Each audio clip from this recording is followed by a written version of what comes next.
발사된 시험 발사체를 나로 우주센터에 레이더 등 추적 장비와 발사체가 보내온 원격 전송 장비를 통해 분석한 결과 당초 목표한 비행 상황에서의 75톤급 엔진 정상 작동을 확인하였습니다. 시험 발사체는 고흥 나로 우주센터에서 발사되어 점화 후 총 151초간 연소하여 엔진 연소 목표치인 140초 이상을 달성하였으며 엔진이 종료된 시점에는 75km의 고도까지 상승하였습니다. 엔진 연소 종료 후에는 관성 비행을 통해 발사 후 319초경 최대 고도인 209km에 도달하였고 이후 포물선형 비행 궤적을 따라 나로 우주센터에서 429km 떨어진 제주도 남동쪽 공해상에 안전하게 낙하한 것으로 분석되었습니다. 오늘 시험 발사체를 통해 누리의 개발을 위한 기술적 준비가 차질 없이 진행되고 있음을 확인하였습니다. 발사체의 핵심 기술이자 개발 난이도가 가장 높았던 75톤급 엔진은 오늘 발사를 통해 검증되었습니다.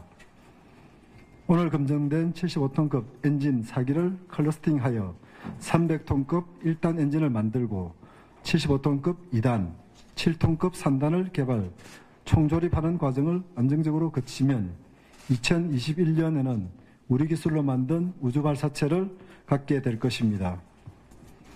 지금까지 오랜 시간 수많은 땀을 흘리며 노력한 항공우주연구원 연구진과 발사체 제작에 참여한 여러 산업체 개발진 여러분께 깊은 축하와 감사의 박수를 드립니다. 우리의 발사체로 우리 위성을 발사하는 우주 독립이 되는 누리호 최종 성공의 그날까지 최선을 다해 주시길 당부드립니다. 오늘 우리나라의 우주개발 역량은 한 단계 성장하였습니다. 정부는 우주에 대한 과학기술의 도전을 넘어 국민의 삶과 안전을 높이며 경제 성장에도 도움을 주는 우주 개발이 되도록 끊임없이 노력하고 지원하도록 하겠습니다. 감사합니다.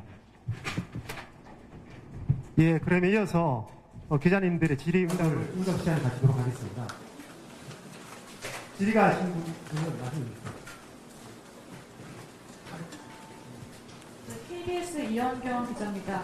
이제 앞으로 누리호 발사를 위해서는 4기를 묶어가지고 준비를 해야 되는 2021년에 발사를 준비해야 되는데요. 그때까지 기술적으로 예상되는 난관이나 뭐 그런 것들이 있는지 궁금합니다.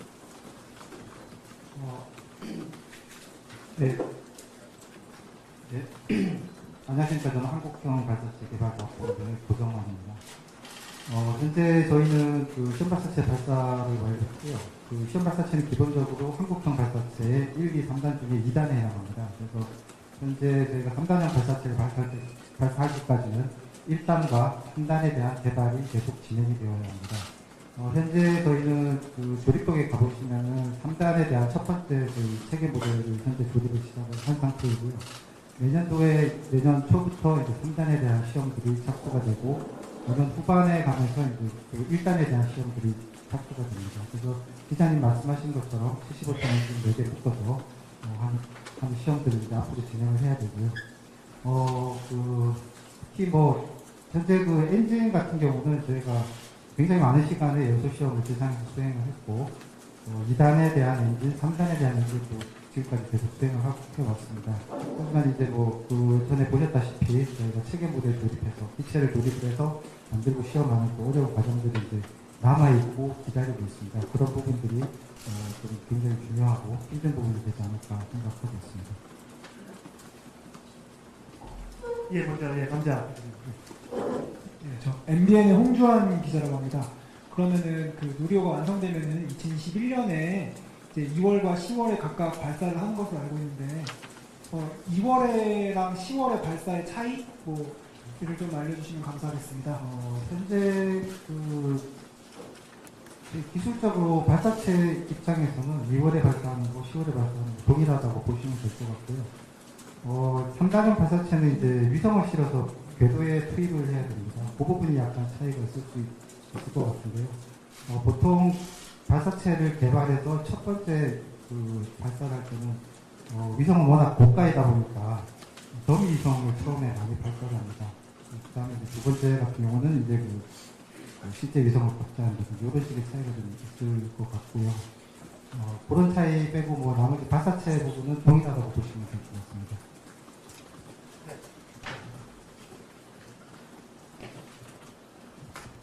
네, 안녕하세요. 채널A 김예지 기자인데요. 아까 클러스터링 대해서 좀 얘기해 주셨는데 이제 추력 편차나 소음 진동 문제가 좀 있을 것 같은데 어떤 부분이 좀 어려울 수 있는지 좀 구체적으로 설명 부탁드립니다.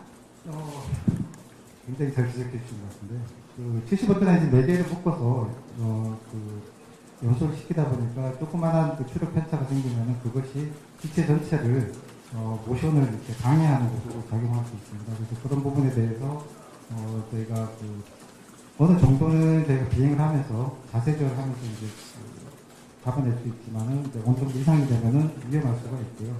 그런 부분은 저희가 지상에서 연소 시험을 하고, 특히 기체에 조립되는 엔진들은 저희가 수학 시험이라고 해서 기체 조립하기 전에 연소 시험을 진행을 합니다. 그 연소 시험을 진행을 하면서 저희가 추력을 이제 맞춰가지고 조절을 해서 4개 엔진이 동일하게 나오게 되고, 거기서 약간의 격차가 생기는 부분들은 저희가 발사체 기체에 있는 자세조절 시스템을 통해서 조정을 할 수 있기 때문에 그렇게 해서 진행한다고 보시면 될 것 같습니다.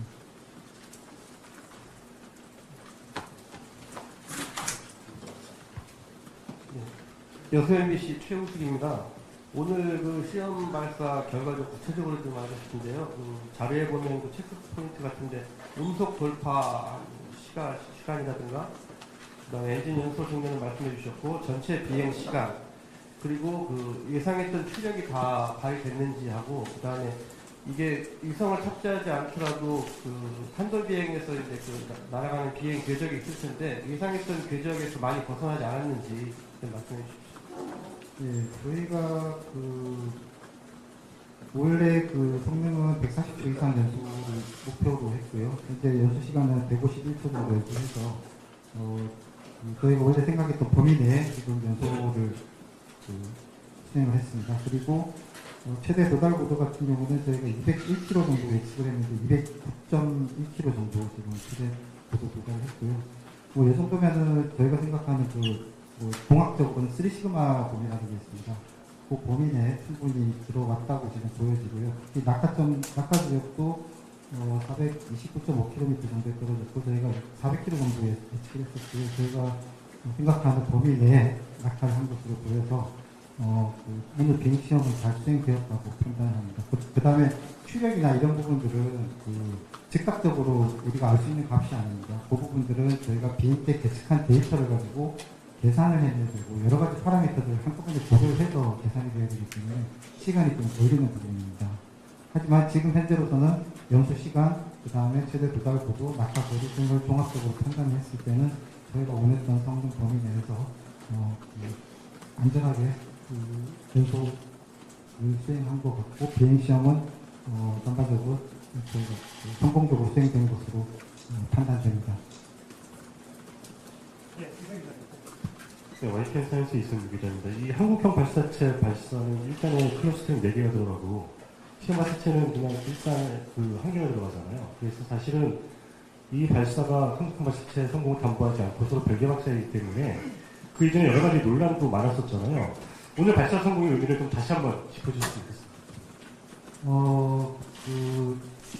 저희가 이제 엔진만 놓고 볼 때는 보통 이제 지상에서 연소 시험을 충분한 시간을 함으로써 이제 엔진에 대한 시험은 다 진행할 수 있다, 그러니까 엔진의 성능에 대한 검증을 확인할 수 있다고 보여집니다. 때문에 시험 발사가 필요하냐 안 하냐 하는 이런 논란들이 많이 있었던 것 같고요. 하지만 보셨다시피 엔진은 지상에서 동작하는 게 아니라 비행을 하면서 비행 중인 기체에서 연료와 산화제를 공급을 받아서 이제 연소를 하면서 비행을 하게 되고요.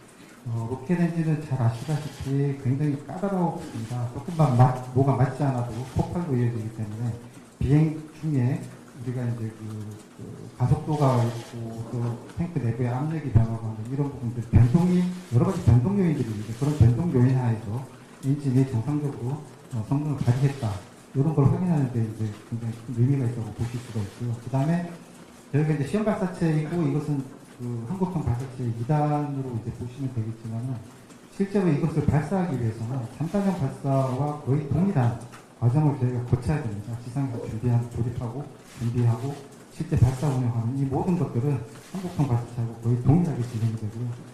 이런 것을 진행을 해봄으로써 한국형 발사체에서 어떤 부분이 보완이 돼야 되고 어떤 부분이 이제 우리가 만족스럽다라는 걸 판단할 수 있는 또 하나의 이제 어떤 중요한 기회였다 이렇게 말씀드릴 수 있을 것 같습니다.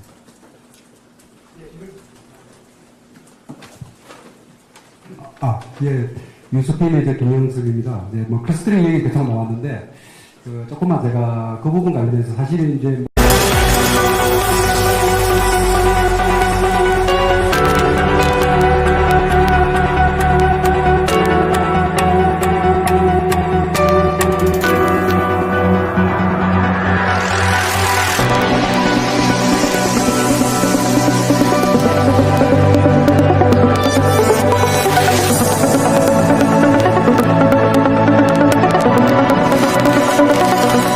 Thank you.